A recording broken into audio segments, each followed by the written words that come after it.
Assalamualaikum warahmatullahi wabarakatuh. Nama saya Syarif Rahman, pengasuh Pondok Pesantren Ummul Qura dan Ketua Umum Padepokan Dakwah Sunan Kalijaga. Prinsipnya seorang muslim itu dituntut untuk memberikan dukungan terhadap kebaikan-kebaikan. Pernikahan itu kebaikan. Pernikahan itu ibadah. Kalau kita ada orang mau naik haji, kita doakan. Ada orang mau sekolah, ada mau kuliah, mau mondok, kita doakan. Ada orang buka usaha, kita doakan. Karena jadi ibadah. Mau berjihad, kita doakan. Nah, termasuk orang yang akan melangsungkan pernikahan itu kan akan berjuang di jalan Allah yang sangat berat, ya. Yang sangat berat. Berat dari mulai berangkatnya karena banyak godaan kiri kanan yang mungkin merintanginya untuk bertemunya sepasang manusia itu banyak melewati gangguan-gangguan, ya. Berat juga ketika menjalaninya, berat juga ketika meneruskan perjalanan yang jauhnya. Jadi orang yang akan menikah itu biasanya banyak ujian, godaan dan cobaannya. Nah, itu butuh support dari saudara-saudaranya. Meskipun tidak seberapa mungkin doa kami bersama anak-anak itu, insya Allah lah. Karena anak-anak itu umumnya ikhlas, ya, tidak punya pamrih apa-apa. Kalau seneng sama orang mendoakan itu betul-betul ikhlas mendoakannya. Tidak ada target kepentingan politik, kepentingan bisnis apapun juga. Kalau mereka bilang anak-anak kecil itu kan dari beberapa wilayah di Indonesia tadi itu. Dari Palembang, dari Medan, Nusa Tenggara Barat, Nusa Tenggara Timur ada itu anak tadi. Mengenal.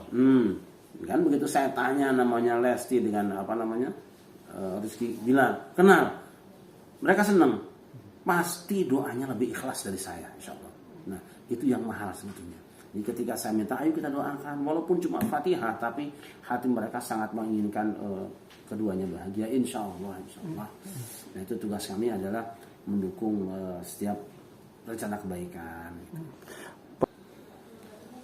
Iya, biasa saja Nabi juga dulu kan akan haji kan pada tahun ke-6 Hijriah, ternyata terhalang oleh musuh baru tahun depannya lagi. Ya, dikenal dengan perjanjian Hudaybiyah.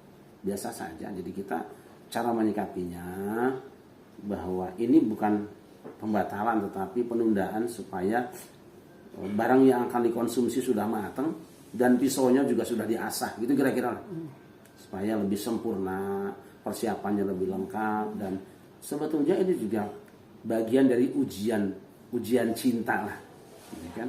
Ujian rumah tangga ini sudah mulai di sini. Seperti saya katakan tadi, perjalanannya ada ujiannya, macam-macam ujiannya. Dan selama Lesti dengan Rizky itu yakin bahwa ini ujian dan mereka menerima dengan senyuman, tidak ala subaha kalau kata orang Sunda namanya, tidak tidak bicara yang menunjukkan ketidaktawakulan pada Allah. Insya Allah ini adalah bagian dari skenario Allah untuk menyempurnakan kebahagiaan mereka. Kan katanya kalau semakin panjang tarikan karet, semakin kencang juga lemparan batu ke tapelnya kan. Semakin panjang penundaan rindunya, semakin besar juga bahagianya kan begitu. Kita canda. Kebetulan saya dari Ciamis, ya. Ciamis, ujung Jawa Barat. Nah, pada tahun 1983 itu MTQ nasional kan diadakan di Sumatera Barat. Kebetulan saya kontingen cerdas cermat mewakili Jawa Barat. Tandingnya di Sumatera Barat gitu. Bahkan kaset kaset tarian massal MTQ Nasional 13 di Sumatera Barat masih ada, saya simpan. Kasetnya itu masih ada. Nah, kenang-kenangan lah ya. Secara kebetulan saja Jawa Barat, Sumatera Barat. Yang doainnya sekarang kan Lestinya Jawa Barat sih, Rizkinya Sumatera Barat. Sekedar kebetulan saja. Dan guyon bocah-bocah lah. Iya. Oke, pakai harapan. Yang penting adalah keabsahan akad nikah. Saya ingatkan kalian dua. Satu, rumah tangga jangan gantungkan kebahagiaan kalian dengan hal-hal yang bersifat duniawi. Dua, waspada orang ketiga. Ini saya ambil dari kisah Nabi Adam dan Hawa. Adam dan Hawa itu orang pertama melangsungkan pernikahan. Baru menikah sudah kaya raya, punya surga, punya kebun yang luas, rumah yang megah, pakaian yang mewah, rezekinya berlimpah. Pesan Tuhan cuma dua pesan Allah. Satu, masuklah kamu tinggal dalam surga Silakan semua boleh kamu nikmati, tapi awas, ada satu pohon yang tidak boleh kamu dekati, sebab itu bukan hakmu. Yang kedua, kamu ada rival, saingan tuh, yang sudah kamu kalahkan.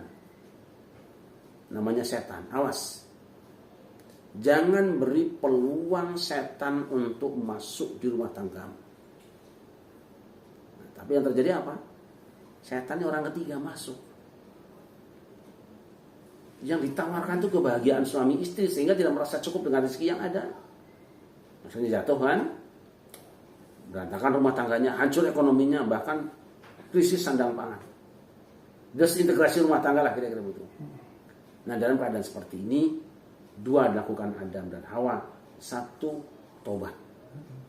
Jika satu saat kalian diuji dengan hal yang berat, tobatlah supaya ekonomimu stabil, hidupmu tenang. Dan yang kedua, tegakkan syariat Allah. Ikuti tuntunan Tuhan, tuntunan Allah, mulai dari ngurus jiwa raga, ngurus keluarga, bertetangga, bersama kolega, dan seluruh warga. Usahakan kalian berpegang pada Al-Quran, Kitabullah, dan Sunnah Rasul tentunya. Saya percaya karena mereka berdua soal agama pasti tahu mereka. Pengetahuan agama sudah cukup, ilmu juga cukup. Yang masih ingin saya tanya, buktikan kamu berjalan tidak sempoyongan, itu aja.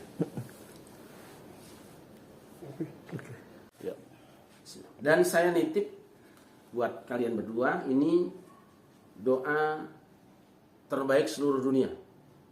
Karena doa yang pernah dibaca oleh para nabi dari zaman Nabi Adam sampai baginda Nabi besar Muhammad SAW. Insya Allah cukup untuk bekal hidup kalian berdua. Apapun masalahnya, apapun persoalannya, biar doa ini yang bekerja. Baca dan tetap baca.